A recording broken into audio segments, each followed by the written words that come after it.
What if love is not about grand declarations, but quiet understanding? What if salvation came not through a god, but through a human being who simply chose to stay?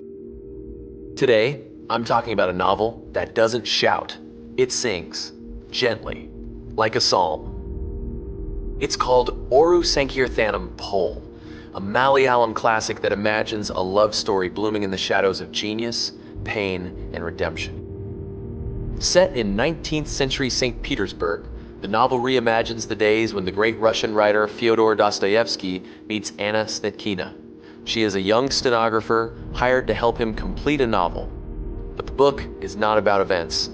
It's about emotions. It's about Dostoevsky's internal storms, his epilepsy, his gambling addiction, his guilt and self-loathing, and how Anna slowly becomes the calm in his chaos.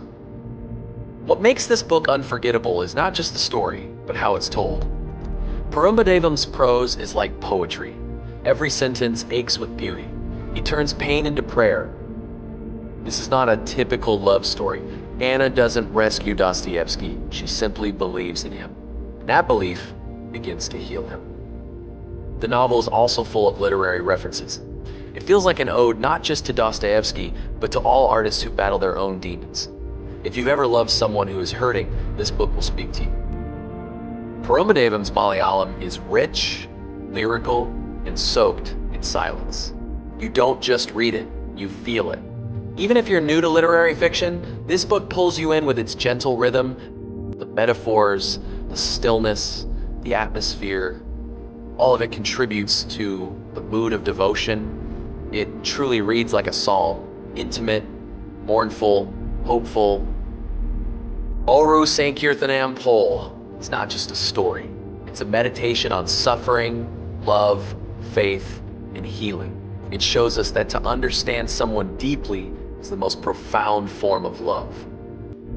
It's a slow, immersive read, but it will stay with you long after the last page. Whether you're a fan of Dostoevsky or just someone who believes in love beyond conditions, this book deserves a spot in your heart. My rating? A quiet, soulful 5 out of 5.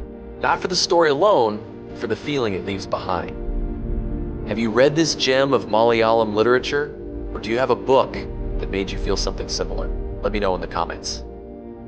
And if you love soulful fiction, classic literature, or literary romance, follow for more book reviews.